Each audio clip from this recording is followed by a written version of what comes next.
ছেলে অফিসে যাবে, মানিব্যাগ থেকে টাকা বের করে বউকে টাকা দিচ্ছে। আর মাকে বলল, মা টাকা দিলাম, তোমরা দুজনে কিছু খাবার খেয়ে নিও। এই কথা বলে ছেলে তখন চলে গেল। আর মা দেখতে পেলো ছেলে চলে গিয়েছে, উঠে বোর কাছে টাকা নিয়ে বউকে ধাক্কা মেরে ফেলে মা চলে গেল। আর এই বোনটি তখন এক পর্যায়ে কান্না করছে। আর মা মেয়েকে বলল, যা মা খাবার কিনে নিয়ে আ। মেয়ে খাবার আনতে চলে গেল। আর এদিকে এই বোনটি ব্যথা পেল। আস্তে আস্তে করে বোনটি এক পর্যায়ে উঠলো। আর উঠে বোনটি কান্না করছিল।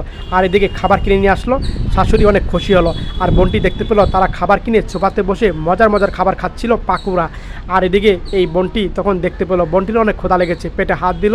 আর বোনটি তখন রুমে গেল। আর বয়মে কয়েকটা বিস্কিট ছিল। আর বোনটি বিস্কিট হাতে নিল, কিভাবে বিস্কুট খাবে। আর তখন এদিকে চলে গেল। আবার তাকিয়ে দেখতে পেলো তার শাশুড়ি এবং ননদ বসে বসে মজার মজার খাবার খাচ্ছিল, একটুও ডাকলো না।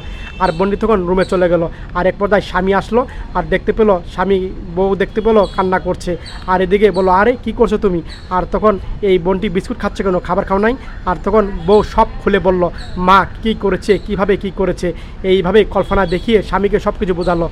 আর স্বামী কি করবে, মাকে কিছু বলতেও পারবে না। আর বউকে গুছিয়ে নিল, চলো আমরা বাইরে চলে যাব, দাঁড়াও। আর তখন দেখতে পেলো দরজা খুলে মা এদিকে ঘুমাচ্ছিল। আর তখন এই ভাইটা রুমে ঢুকলো। আর রুমে ঢুকে মার পায়ে সালাম করলো।